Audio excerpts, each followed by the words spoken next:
So hello guys, आइए आज start करते हैं स्टॉक मार्केट का एक ऐसा टॉपिक जो कि बहुत इंपॉर्टेंट होने के बाद भी कोई उस पर बात नहीं कर रहा है। एक्चुअल में आज हम ऐसे टॉपिक बात करने जा रहे हैं जिससे पूरा ट्रेडिंग सेक्टर ही बिलोंग करता है, जो कि हमारा टॉपिक है क्या, डेरिवेटिव्स। आज इस वीडियो में हम समझेंगे कि डेरिवेटिव क्या होता है, डेरिवेटिव का टाइप्स कैसे होते हैं, डेरिवेटिव को यूज़ कैसे किया जाता है। हम सब आज के टाइम पे सिर्फ और सिर्फ वीडियोस देख के और लोगों को लाइफस्टाइल देख करके इन्फ्लुएंस होते जा रहे हैं, लेकिन नॉलेज पर्पस से अगर हम बात करें तो डेरिवेटिव का नॉलेज होना बहुत इंपॉर्टेंट है। तो आइए बिना टाइम वेस्ट किए हम लोग स्टार्ट करते हैं डेरिवेटिव्स और समझते हैं कि ये होता क्या है। तो सबसे पहले हम ये देख लेते हैं कि आज के इस वीडियो में हमें सीखना क्या है। सबसे पहले हम सीखेंगे बेसिक्स ऑफ डेरिवेटिव और टाइप्स ऑफ डेरिवेटिव, कि डेरिवेटिव का बेसिक स्ट्रक्चर क्या होता है, कहते क्यों है डेरिवेटिव, डेरिवेटिव नाम कहाँ से आया, बना कैसे, ये सारी चीज़ें। तो अब क्वेश्चन ये है कि व्हाट इज़ डेरिवेटिव, डेरिवेटिव क्या है, ये क्वेश्चन है। तो एक डेफिनेशन समझते हैं। डेरिवेटिव इज़ अ प्रोडक्ट और a contract whose value is derived from its underlying assets. ये तो हो गया हमारा डेफिनेशन। मीनिंग क्या होता है इसका, मैंने यहाँ पर दो बड़े बड़े वर्ड्स बोले कि हाँ, एक अंडरलाइन एसेट्स या फिर डेरिवेटिव, प्रोडक्ट और कॉन्ट्रैक्ट।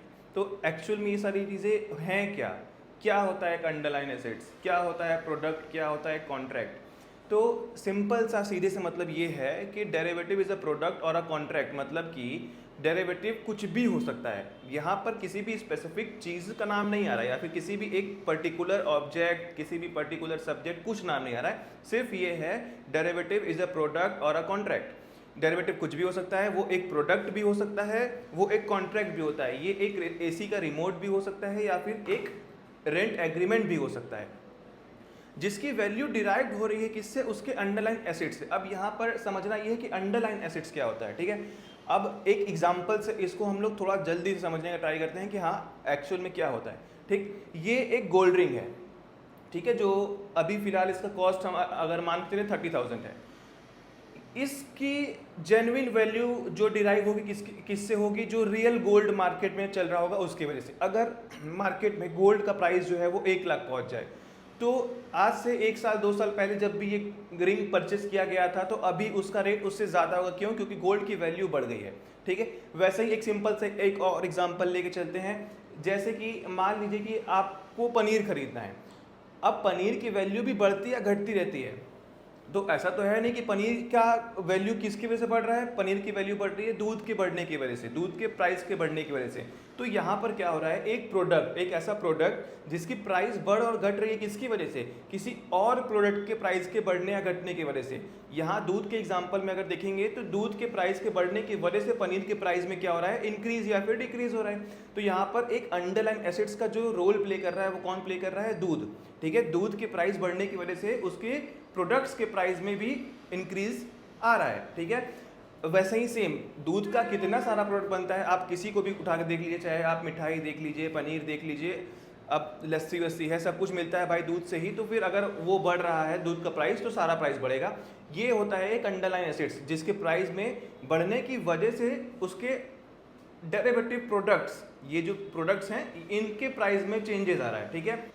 इसी को same as it is example में हम लोग लेते हैं कॉन्ट्रैक्ट, क्योंकि हम स्टॉक मार्केट के बारे में बात करने आ रहे हैं, सब कुछ ट्रेडिंग से रिलेटेड, इन्वेस्टमेंट से रिलेटेड सीखने आए हैं। तो यहाँ पर क्या होता है, यहाँ पे प्रोडक्ट्स में डील नहीं होता है, यहाँ पर कॉन्ट्रैक्ट्स में डील होता है। हम किसी कंपनी का बाई चांस अगर कोई स्टॉक्स खरीदते हैं तो हम एक कॉन्ट्रैक्ट साइन कर रहे हैं सेलर से, या फिर कंपनी से, या फिर हमारे ब्रोकर से, एक्सचेंजेस से, किसी से भी हम एक कॉन्ट्रैक्ट साइन कर रहे हैं। किस लिए, कि भाई आप हमको अपना शेयर दोगे, उसके बदले मैं आपको इतना पेमेंट कर रहा हूँ, ठीक है। तो वो एक कॉन्ट्रैक्ट है जिसको हम साइन कर रहे हैं।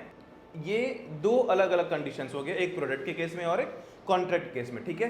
अब क्या है, अब कॉन्ट्रैक्ट के केस में क्या होता है, डेरिवेटिव जो है हम लोग पढ़ रहे हैं, ठीक है। डेरिवेटिव क्या है, स्टार्ट करते हैं। तो भाई अब कॉन्ट्रैक्ट है, तो कॉन्ट्रैक्ट का जो प्राइस है वो कैसे बढ़ और घट रहा है। तो इसके लिए हम लोग टाइप समझते हैं कि एक्चुअल में डेरिवेटिव के कितने टाइप होते हैं। वैसे तो 4 टाइप के होते डेरिवेटिव होते हैं, लेकिन हमें फिलहाल 2 ही पढ़ना है। 2 जो होता है वो OTC होता है। OTC क्या होता है, ओवर द काउंटर, मतलब कि वो ऑफलाइन मोड ऑफ ट्रांजेक्शन होता है, ठीक है।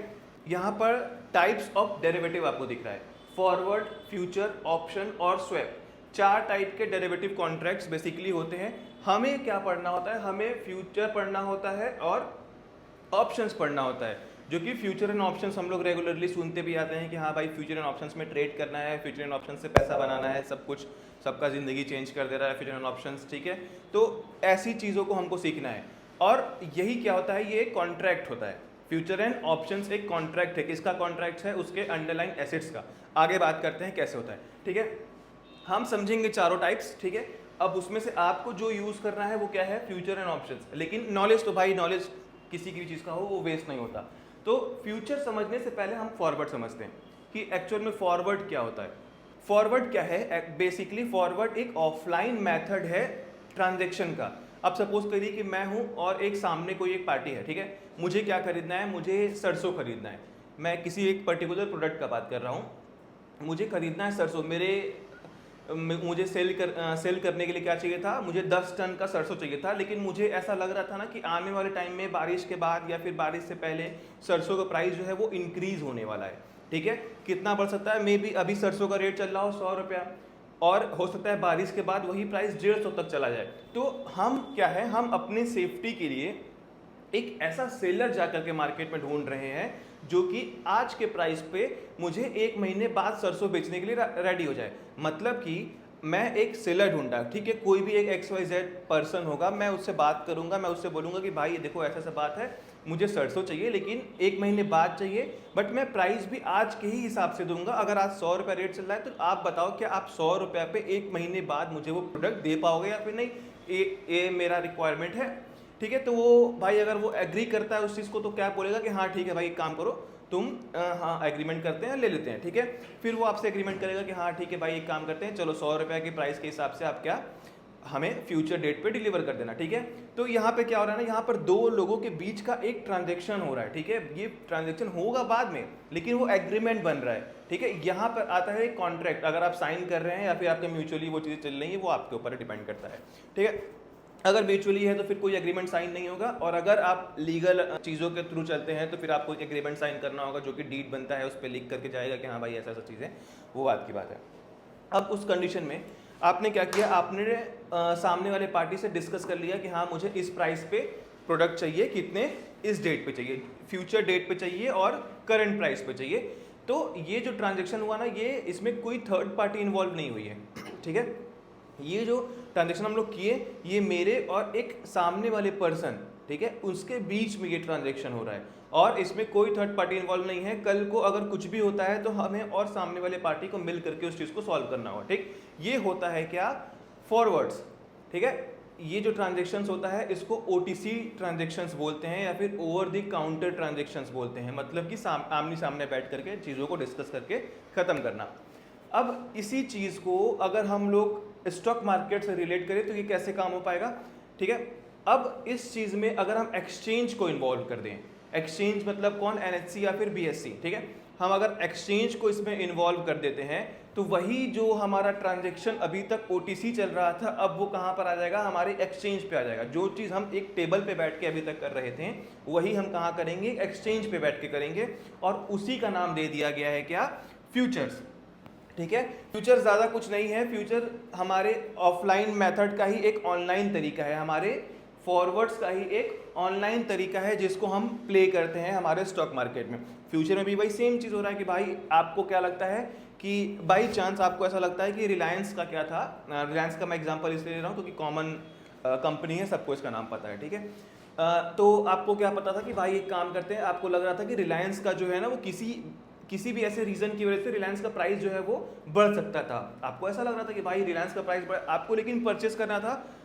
आप आज परचेस नहीं करने वाले थे, आपको परचेस तो करना था लेकिन आज से 1 महीने बाद परचेस करना था। तो आप क्या करते हैं, आप कोई मार्केट में ऐसा सेलर ढूंढते हैं। अब जाहिर सी बात है कि आप अगर किसी एक्सचेंज के थ्रू वो चीज़ कर रहे हैं तो आपको इंडिविजुअली जाके वो चीज़ें खोजना नहीं पड़ेगा, मार्केट में दौड़ करके खोजना नहीं पड़ेगा कि हाँ तुम बेच रहे हो क्या, तुम बेच रहे हो क्या, ऐसा कुछ नहीं करना है। आपको सिर्फ अपने एक्सचेंज को बताना है, आपका एक्सचेंज ढूंढ करके आपको सेलर देगा, ठीक है। ये एक पूरा प्रोसेस, अगर आपको जानना है कि एक स्टॉक मार्केट में बाई से लेके सेल तक का पूरा एक प्रोसेस क्या होता है तो आप कमेंट करके बताइएगा, मैं उसके ऊपर एक डेडिकेटेड वीडियो बना दूंगा, ठीक है।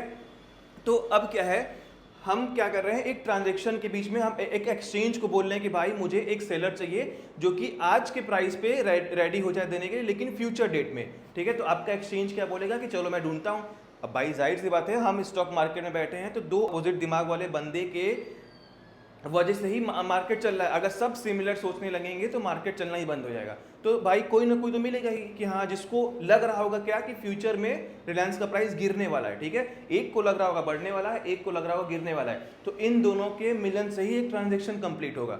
और वो ट्रांजेक्शन क्या होगा, हमारा क्या हो जाता है, फ्यूचर ट्रांजेक्शन हो जाता है। हमने क्या इसमें किया, हमने डिस्कस किया सामने बैठ के एक्सचेंज के थ्रू कि हमको क्या चाहिए, रिलायंस का स्टॉक चाहिए एज अ बायर, मुझे चाहिए कि हाँ 1 महीने बाद मुझे चाहिए, लेकिन आज के प्राइस पे चाहिए। सेलर इस चीज़ से एग्री था, सेलर ने कहा कि हाँ ठीक है भाई, मैं तुम्हें 1 महीने बाद दे दूंगा और आज के ही डेट पे दूंगा। सेलर एग्री क्यों हुआ, यहाँ पर ये समझने वाली बात है कि सेलर एग्री इसलिए हुआ क्योंकि सेलर को लग रहा होगा क्या ना कि 1 महीने बाद प्राइस गिर सकता है। जो आज हो सकता है 100 रुपये प्राइस चल रहा हो, वो आने वाले टाइम पे 80 या 90 रुपये हो जाए। तो उसके लिए तो भाई वो अपने साइड से सेफ होना चाहता था, इधर बायर अपने साइड से सेफ होना चाह रहा था। अब प्रॉब्लम यहाँ पर आएगी ना, जिसके फेवर में गया वो तो भाई ठीक है, और जिसके अगेंस्ट में गया वो लॉस करके बैठेगा, ठीक है। तो एक तरीके से देखा जाए तो चीज़ें सेम ही हो रही हैं, बट एक कंसर्न यहाँ पर आता है कि वो चीज़ हम ऑफ इसमें एक्सचेंज को क्यों इन्वॉल्व करना है ना। एक्सचेंज को भाई जाहिर सी बात है क्यों हम एक्सचेंज को इन्वॉल्व करें, ये चीज़ हम खुद से भी कर सकते हैं, कोई सेलर ढूंढ सकते हैं, लेकिन देखिए प्रैक्टिकल नहीं होता है चीज़ें। अगर आप कहिए कि आप जा करके कहीं पूरे इंडिया में घूम घूम करके कोई ऐसा सेलर ढूंढने जो कि रिलायंस के स्टॉक्स को बेच रहा होगा, तो पॉसिबल नहीं है। आप बहुत ज़्यादा रीच कर पाएंगे तो अपने नियर बाई प्लेसेस पे कर पाएंगे, आप पूरे इंडिया में घूम के वो चीज़ें नहीं कर पाएंगे। दूसरा पॉइंट कि अगर आप फॉरवर्ड ट्रेड्स कर रहे हैं, ठीक है, फॉरवर्ड ट्रेड्स में एक रिस्क आता है, काउंटर पार्टी रिस्क। मतलब कि अगर आप समझ लीजिए कि आपने सरसों के लिए आपने एक एग्रीमेंट जो बनाया था, अब आप बायर थे, आपने बोला कि भाई मुझे 100 रुपये के रेट पे ही चाहिए, क्योंकि आपको लग रहा था कि आने वाला टाइम पे प्राइस 150 होने वाला है। हम इसी का एग्जांपल लेके चल रहे थे। अब आने वाले टाइम पे प्राइस तो 150 हो गया, लेकिन जब आप लेने गए अपने सेलर के पास जिससे आपने एग्रीमेंट किया था, आपने उसके पास गए और बोले कि भाई याद है 1 महीने पहले मैं आया था, क्या हुआ, लाओ मेरा सामान मान दो जो भी है मेरा। अब वो पहचानने से इनकार कर दिया कि भाई तुम कब आए थे, हम तो तुमको जानते ही नहीं हैं। तो आप याद दिलाने की कोशिश करेंगे कि अरे यार याद करो, उस दिन मैं आया तो था, तुमसे बोला था, तो तुम बोले कि नहीं यार दे दूंगा भाई, भरोसा रखो, ऐसे वैसे, अब आप बताओ तुम ऐसे कर रहे हो। तो ये चीज़ क्या होगा, अब वो तो मुकर गया भाई। अब उस टाइम पे आप जो वेट कर रहे थे कि हाँ भाई आने वाले टाइम पे मैं सिक्योर हूँ, मैं 150 का चीज़ 100 में खरीद लूंगा, जिसकी वजह से आपने पूरे मार्केट में घूम घूम के सेलर ढूंढा था। अब जो एक सेलर आपने पकड़ा था, वो सेलर ही वो पीछे हट जाता है आपके ट्रांजेक्शन को कंप्लीट करने से। तो यहाँ पे एक रिस्क जनरेट होता है, इसी को क्या बोलते हैं, काउंटर पार्टी रिस्क। लेकिन ये रिस्क कम कहाँ होता है, ये रिस्क कम होता है आपके फ्यूचर्स में। फ्यूचर्स में क्यों, क्योंकि यहाँ पर एक्सचेंज इन्वॉल्व है ना भाई। अब एक्सचेंज की रिस्पॉन्सिबिलिटी बनती है, एक्सचेंज आपसे ये कहता है कि अगर आपने एग्रीमेंट कर लिया तो आपको इस एग्रीमेंट को कंप्लीट करना ही होगा, जो कि आपके लिए एक ऑब्लिगेशन है। ऑब्लिगेशन सेंस मतलब, ऑब्लिगेशन मतलब कि आपको करना ही करना है, नहीं करोगे तो फिर हम है बीच में, देखते हैं क्या कैसे नहीं करते हो। तो थोड़ा सा ज़बरदस्ती वाला सीन भी होता है कि नहीं करना ही पड़ेगा भाई, ये है अब तो एक्सचेंज है तो करना तो पड़ेगा ही। तो यहाँ पर एक सिक्योरिटी आपको मिलती है क्या, कि अगर आपने ट्रांजैक्शन किया तो एज अ बायर या फिर एज अ सेलर, आप किसी भी तरीके से मार्केट में बैठे हैं, आपको उस ट्रांजैक्शन को कंप्लीट करना ही होगा, आप उससे पीछे नहीं हट सकते। तो ये प्रोसेस होता है क्या हमारा फॉरवर्ड और फ्यूचर का। आई होप आपको समझ में आ गया होगा, अगर नहीं समझ में आया तो दोबारा रिपीट करके देख लीजिएगा वीडियो, आपको मुझे लगता है अच्छे से समझ में आ जाएगा।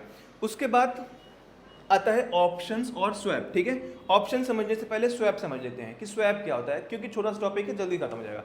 स्वैप एक्चुअली में चेंज ऑफ परसेंटेज होता है, ठीक है। अब मैंने कहा था कि इसमें से दो चीज़ें ऐसी हैं जो ऑनलाइन है और दो ऑफलाइन है, ठीक है। फॉरवर्ड और स्वैप जो होता है वो ऑफलाइन मेथड होता है किसी भी ट्रांजैक्शन को करने का।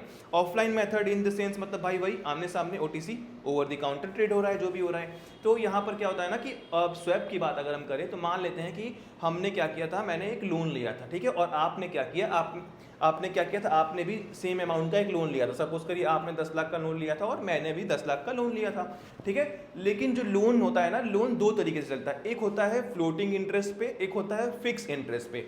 इसका मतलब कि फ्लोटिंग इंटरेस्ट मतलब कि मान लीजिए मैंने क्या किया था, फ्लोटिंग पे लिया था और आपने क्या किया था, फिक्स पे लिया था, ठीक है।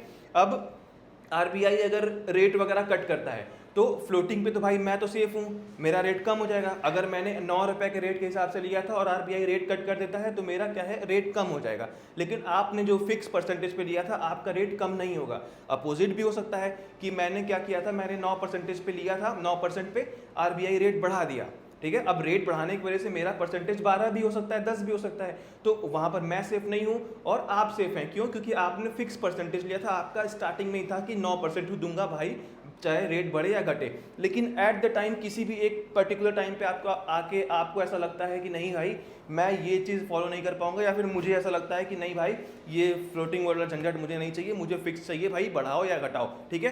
तो मेरे पास फ्लोटिंग था, मुझे फिक्स चाहिए था, आपके पास क्या था? फिक्स था, आपको फ्लोटिंग चाहिए था। तो हम लोग ढूंढेंगे, जैसे मुझे चाहिए था पहले, तो मैं बैंक के पास गया, मैंने बोला भाई कोई है क्या, बताओ जिसको चेंज कराना है अपना परसेंटेज वगैरह, कुछ ऐसा कोई सीन है तो बताओ। बैंक वाला भगा दिया, कहा कि मैं इसलिए थोड़ी बैठा हूँ, ठीक। अब मैं उदास होकर बाहर से, मतलब गेट से बाहर निकल रहा था, आप मिल गए, ठीक। आपको भी हो सकता है बैंक वाला बाहर भगा दिया हो, तो आप बाहर मिल गए, अब दोनों का मुंह उतरा हुआ है, मुंह लटका के चल रहे हैं, तो फिर अब भाई अब आपका दुख हमारा दुख मिला, तो भाई मिल के साथ में पूछेंगे कि हाँ क्या सीन है। तो हम लोगों ने अपनी बात आपस में शेयर की, तो आपको लगा कि हाँ यार बात तो सही है, हमें भी यही चाहिए था। तो फिर हम लोगों ने मिल करके बैठ करके कहीं कॉफ़ी वॉफ़ी पे बात किया कि हाँ एक काम करते हैं, हम लोग इस चीज़ को कर लेते हैं। हम क्या करते हैं कि आपका जो फिक्स वाला है, आप मेरा फ्लोटिंग वाला परसेंटेज पे करो, आपको क्योंकि वही चाहिए था, और आप क्या करो, आपका जो भी फिक्स वाला परसेंटेज है वो मुझे दे दो, वो मैं पे कर दूंगा। क्योंकि हमारा अमाउंट सिमिलर था तो ज़्यादा प्रॉब्लम्स नहीं आने वाली यहाँ पर। हो सकता है समटाइम्स आपका अमाउंट ज़्यादा हो या फिर हमारा अमाउंट ज़्यादा हो, तो वो हम म्यूचुअली आपस में बात कर लेंगे। क्योंकि हम सामने सामने बैठ के ये बात कर रहे हैं, तो ये चीज़ें अंडरस्टैंडिंग के ऊपर है कि हम कितना अच्छा समझ रहे हैं सामने वाले को। इसीलिए ये क्या है, ये स्वैप जो है ये एक ऑफलाइन मेथड है अपने परसेंटेज को चेंज करने का, अपने इंटरेस्ट पे परसेंटेज को चेंज करने का, ठीक है। उसके बाद आता है ऑप्शंस। ऑप्शंस क्या होता है? ऑप्शंस में ना एक बहुत अच्छा पॉइंट, ये अच्छा देखिए, हर चीज़ की अच्छाई या बुराई दोनों होती है, हम किस तरीके से लेते हैं वो हमारे ऊपर है। ऑप्शंस में एक अच्छा पार्ट ये है ना कि यहाँ पर एक ऑब्लिगेशन नहीं होता है। ऑब्लिगेशन इन द सेंस, भाई ऑब्लिगेशन ऊपर के सेंस में तो बहुत अच्छा था कि हाँ भाई कोई पीछे नहीं हट सकता, अगर आपने वो किया है तो आपको फॉलो करना ही पड़ेगा। लेकिन ऑप्शंस के केस में यहाँ पर आपको उस ऑब्लिगेशन के थ्रू होकर नहीं जाना होता है। मतलब कि आप एज अ बायर, या फिर आप एज अ बायर अगर बैठे हुए हैं, या फिर मैं एज अ बायर बैठा हुआ हूं, तो मैं उस ट्रांजेक्शन को डिनाई कर सकता हूं। तो भाई बात तो वही हो गया कि ओटीसी काउंटर पर भी तो वही हो रहा था कि काउंटर पार्टी रिस्क था, है ना। लेकिन काउंटर पार्टी रिस्क वहां पर एक्सचेंज इन्वॉल्व नहीं था, यहाँ पर क्या है, एक्सचेंज इन्वॉल्व होता है, ठीक है। ऑप्शंस में एक्सचेंज। अब यहाँ पर हो क्या रहा है एक्चुअल में समझते हैं, ठीक है। मान लीजिए कि मुझे क्या चाहिए था, मैं प्रोडक्ट का एग्जांपल लेता हूँ, चीज़ें थोड़ा जल्दी समझ में आएंगी। मुझे क्या चाहिए था, मुझे प्याज चाहिए था, आज से 1 महीने बाद या फिर 15 दिन बाद मुझे एक प्याज चाहिए था, 1 हफ्ते बाद प्याज चाहिए था, कितना? 10 कुंटल, ठीक है। 10 कुंटल मुझे प्याज चाहिए था अपने दुकान पे बेचने के लिए, ठीक। अब वापस से मैं वही सेम चीज़ रिपीट कर रहा हूँ कि मैं किसी सेलर के पास गया, उनसे ये चीज़ बोला कि भाई मुझे देखो ऐसे ऐसे चाहिए, प्याज चाहिए, अभी प्राइस चल रहा है 150 रुपया, तुम बताओ मुझे 150 रुपये दे पाओगे कि नहीं, 1 हफ्ते बाद मुझे चाहिए। सेलर रेडी है, ठीक। तो अब वहाँ पर क्या है कि आप सेलर रेडी है तो आप बोलेंगे हाँ ठीक है एग्रीमेंट करते हैं, चलो चलते हैं। अब वहाँ पर एग्रीमेंट तो आपने कर लिया, आपने जब एग्रीमेंट किया तो ऐसे टाइम पे ना आपको कुछ ना कुछ अमाउंट पे करना होता है, ठीक है। जो अमाउंट आप पे कर रहे हैं वही अमाउंट क्या होता है पता है? उसको प्रीमियम बोलते हैं, जो हमने अभी कॉन्ट्रैक्ट को बनाते समय पे किया। और वही प्रीमियम का अमाउंट एक लौता ऐसा अमाउंट होता है जो एक ऑप्शन बायर्स जो पे करता है, ठीक है। अभी इसको अच्छे से समझाते हैं कैसे होता है ये। अब मैंने क्या किया, अब सपोज करिए मैंने उसको 1000 रुपये पे कर दिया कि हाँ एज ए सिक्योरिटी मनी कह लीजिए, या फिर एज अ कुछ भी आप एडवांस लेकर कह लीजिए कि हाँ 1000 मैं तुमको जमा कर रहा हूँ, मैं अभी 1 हफ्ते बाद आऊँगा। क्योंकि आपको ऐसा लग रहा था कि प्राइस जो है वो 150 से बढ़ने वाला है, कितना भी बढ़ सकता है, 120 हो सकता है, 220 हो सकता है, 500 हो सकता है, ठीक। तो अब ऐसा चीज़ हो गया ना कि प्राइस 150 से ऊपर गया ही नहीं, प्राइस क्या हो गया, प्राइस 120 आ गया। अब तो प्राइस कम हो गया। अब जाहिर सी बात है कि प्राइस कम हो गया, आप जब जाएंगे अपने सेलर के पास तो सेलर आपसे क्या बोलेगा कि भाई तुम्हारा और हमारा एग्रीमेंट क्या हुआ था कि 150 रुपये पे तुमको चाहिए था, लेकिन आप बोलेंगे भाई लेकिन मार्केट प्राइस तो 120 चल रहा है। तो वो बोलेगा मुझे नहीं पता, क्योंकि आपसे मेरा एग्रीमेंट तो 150 पे हुआ है, अगर आपको चाहिए तो बताइए, वरना कोई बात नहीं। तो आप तो भाई जाहिर सी बात है अगर आप जाओगे तो आपको एग्रीमेंट करना पड़ेगा, तो आप क्या करोगे, आप जाओगे ही नहीं वहाँ पे, ठीक है। एज अ बायर आप क्यों जाओगे वहाँ पे? क्योंकि आपको उससे सस्ता प्राइस पे मार्केट में सामान मिल जा रहा है, हो सकता है आपके बगल में ही वो चीज़ मिल रहा हो 120 पे, तो आप क्यों जाओगे 150 वाला सामान खरीदने, ठीक है, क्योंकि आपको प्राइस ऑलरेडी हर जगह सस्ता मिल रहा है। तो आप क्या करोगे, वो 1000 जो आपने पे किया था, जो कि प्रीमियम आपने पे किया था, उसको आप भूल जाओगे। अब भाई जाहिर सी बात है कि अगर आप नहीं लिए, वो प्रोडक्ट नहीं लिए, तो आप अपना प्रीमियम का पैसा तो मांगने जाएंगे नहीं वहाँ पे कि भाई 1000 वापस करो। अगर आप जाएंगे तो वो बोलेगा कि नहीं तुम्हारा मेरा एग्रीमेंट हुआ तो तुम सामान कर दो, ठीक है, हम पैसा वापस नहीं करेंगे, तो वैसे भी वापस नहीं करेगा। तो उस कंडीशन में आप उस अमाउंट को मांगने ही नहीं जाएंगे, वो 1000 आपने छोड़ दिया, ठीक है। अब वो छोड़ा हुआ जो अमाउंट होता है ना, वो कहाँ जाता है पता है, वो जाता है सेलर्स के पास। और इसीलिए बोलते हैं कि ऑप्शन सेलर्स जो होता है वो प्रीमियम का पैसा खाता है, ठीक है। ऑप्शन सेलर्स के पास प्रीमियम का पैसा आता है। ये कौन सा प्रीमियम है, ये यही वाला प्रीमियम है जो कि एक बायर आपको एक एग्रीमेंट करते समय पे करके गया था और उसको फुलफिल करने के लिए, ट्रांजेक्शन को कंप्लीट करने के लिए आपके पास नहीं आया। क्योंकि अब भाई जाहिर सी बात है, यहाँ पर हमारे पास राइट है, एज ए बायर मेरे पास राइट है, कोई ऑब्लिगेशन नहीं है कि मुझे ये ट्रांजेक्शन को कंप्लीट करना ही करना है। तो मैंने जब ट्रांजेक्शन कंप्लीट नहीं किया और जो मैंने प्रीमियम पे किया था वो किसके पास गया, वो गया सेलर के पास। और सेलर क्या करता है, उस चीज से भाई जो उसको मिला था वो तो उसका वैसे ही बेनिफिट है, ट्रांजैक्शन नहीं हुआ कोई बात नहीं, ना तो उसका सामान गया ना तो उसके पास पैसा आया। तो ये एक पूरा प्रोसेस होता है किसी भी ट्रांजैक्शन को कंप्लीट करने का। अब यही सेम चीज़ क्या होता है, एक्सचेंज के थ्रू होता है, ठीक है, जिसको हम लोग क्या बोलते हैं, ऑप्शंस बोलते हैं। हम क्या करते हैं, एक एक्सचेंज को बोलेंगे कि भाई मुझे ऐसा सेलर चाहिए, एक्सचेंज क्या करेगा, सेलर ढूंढ के ला कर देगा। आपको आपस में ट्रांजेक्शन्स कंप्लीट करना है नहीं करना है ये आपके ऊपर है। अगर आप नहीं करते हैं ट्रांजेक्शन कंप्लीट, तो जितना भी आपने प्रीमियम पे किया था वो धीरे धीरे धीरे धीरे धीरे धीरे क्या हो जाता है, मेल्ट हो जाता है। प्रीमियम एट द एंड, जिस दिन आपकी एक एक्सपायरी होती है, जिस दिन आपका कॉन्ट्रैक्ट क्लोज होने वाला होता है, उस दिन वो प्रीमियम क्या होता है, जीरो हो जाता है। और पूरा जीरो का पैसा किसके पास जाता है, सेलर्स के पास जाता है, क्योंकि भाई आपने उसको पे किया था, ठीक है। आई होप सो कि आपको ये समझ में आ गया होगा। डेरिवेटिव बहुत इंपॉर्टेंट टॉपिक है। डेरिवेटिव सिर्फ इतना में ही नहीं खत्म हो जाता है, बहुत वाइडर टॉपिक है। तो आई होप सो कि आप समझ पाएंगे और अपने से पढ़ने का ट्राई करेंगे। कोई भी टॉपिक में, किसी भी चीज़ में अगर आपको वीडियो चाहिए या फिर हमारे पढ़ाने के स्टाइल में आपको अच्छा लगता है कि हाँ समझ में आ रहा है, तो आप बस टॉपिक को कमेंट करिए, मैं अगला वीडियो उसी में बनाऊंगा। अगर आपको डेरिवेटिव को अच्छे से समझाऊं तो आप मेरा ऑनलाइन कोर्स ज्वाइन कर सकते हैं, ठीक है, लिंक मेरे बायो में है, जाके फॉर्म फिल करिए और ऑनलाइन कोर्स ज्वाइन करिए और डेरिवेटिव और भी बहुत सारे स्टॉक मार्केट के टॉपिक्स को आसानी समझिए। Thank you.